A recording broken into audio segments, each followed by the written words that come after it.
Welcome to this explainer. Have you ever wondered why two brilliantly smart people can look at the exact same financial data and come to completely opposite conclusions? It's honestly one of the greatest mysteries of personal finance. Today, we're exploring the psychology of money, and specifically, we're going to look at this fascinating truth. Everyone's financial decisions make perfect sense to them. Take a look at this quote. The way you think about money isn't just shaped by facts, it's shaped by the life you've lived. That right there perfectly captures the theme we're going to unravel today. We so often think of finance as this strict, math-based, perfectly logical field. But as you'll see, it's actually deeply, deeply human and incredibly emotional. All right, part one, a tale of two friends. Okay, let's dive into this by picturing two childhood buddies, David and Michael. Both are exactly 35 years old, they earn the exact same salary, and they both just want to build a secure future. But their approaches, completely different. You've got David, who saves every extra dollar, padding his savings account, but he almost never invests. To him, the stock market feels like a total casino, incredibly dangerous. And then there's Michael. He invests aggressively, pouring money into stocks every single month. He doesn't see market downturns as a danger at all. He sees a sale. When they talk, David literally thinks Michael is risking it all, while Michael thinks David is just sitting there letting inflation slowly eat his wealth. But here is the most fascinating part of this whole dynamic. Neither of them is trying to be irresponsible. Neither is trying to make a mistake. They're just viewing money through entirely different lenses. Moving on to part two, your invisible money story. Way before we ever get our first paycheck, long before we even know what a mortgage or a 401k actually is, we are handed an invisible financial story. This story gets shaped by our parents, our community, the specific economy we grew up in, and the struggles we saw at the dinner table.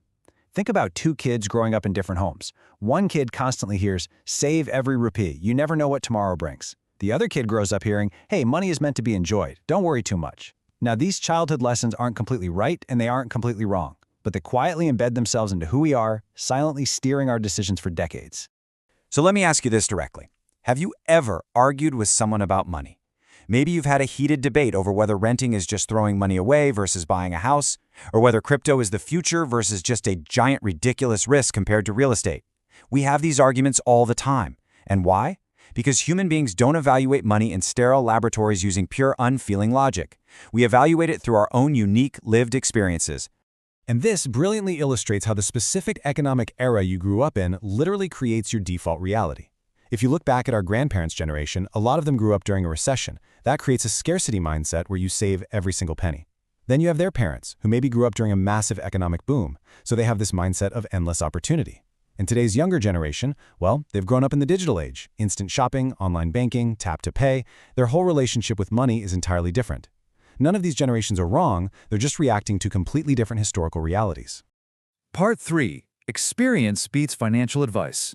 This brings us to a massive friction point. What actually happens when cold, logical financial advice slams into real-life, lived human emotion? The truth is, experience almost always beats advice. Just take the standard piece of textbook wisdom. Stay invested during market crashes. Sounds incredibly simple in theory, right? Just hold on, don't panic, stay the course. Easy. But then this happens. Minus 50%. Imagine logging into your retirement account on a random Tuesday and seeing that you have suddenly lost half your life savings. Suddenly, that neat little textbook advice is a whole lot harder to swallow. Why? Because advice is intellectual, but watching your hard-earned money vanish, that is highly, viscerally emotional. People are always going to trust what they've felt in their gut far more than what they read in a book. And this is exactly why it is so incredibly easy to judge other people's spending habits. We wonder why someone insists on buying a flashy car, or why someone else is terrified to invest a single dime in the market. But look at these hidden experiences. Maybe they grew up in deep poverty. Maybe they watched their parents lose absolutely everything during a financial crisis. Or maybe right now, they are silently supporting elderly parents or drowning in medical bills.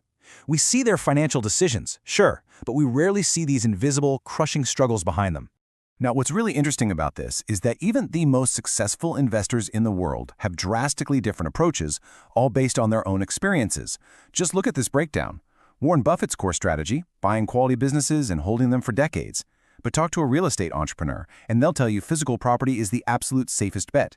Meanwhile, a business owner might firmly believe that pouring money into their own company creates the highest possible returns. There is no single, perfect strategy out there. You just have to find an approach that matches your personality and your experiences and then stick with it. Which brings us to part 4, rewriting your financial beliefs. So where does this leave us? Well, here's the good news. While your past inherited beliefs definitely explain your current behavior, they absolutely do not have to determine your future. You hold the pen. Think of it as a cycle of adding fresh chapters to your story. Step 1 is just learning and reading, getting exposed to new ideas. Step 2 is actually investing and, yes, for sure, inevitably making some mistakes along the way. Step 3 is recovering from those mistakes and growing. Every new experience, especially the mess-ups and the comebacks, changes your money story. It helps you evolve way beyond whatever script you were handed as a kid. I actually want to slow down for a second here. Let's do a quick exercise together. Ask yourself this really foundational question. What is your absolute earliest memory involving money? Just take a real moment to think about it. What did your parents teach you about wealth? Maybe through their words, but more likely through their actions. Okay, now moving one step further. What financial fear do you still carry around today? Is there a lingering anxiety you have about spending, or maybe about investing, that you might have unconsciously inherited from your family? Did you actually choose that fear, or was it just given to you? And finally, which money belief might literally be holding you back right now? Because here's the secret. Once you shine a light on these invisible, inherited traits and recognize that they are just stories, not objective truths, you gain the absolute superpower to change them. So the crucial point we really want to hammer home today, your decisions are always shaped by your unique life experiences. Your childhood heavily influences those money beliefs. Financial advice, never a one-size-fits-all equation.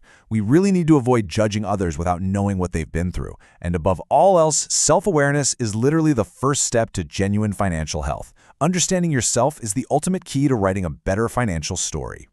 I want to leave you with this final thought. People don't make financial decisions based on spreadsheets, they make them based on the lives they've lived.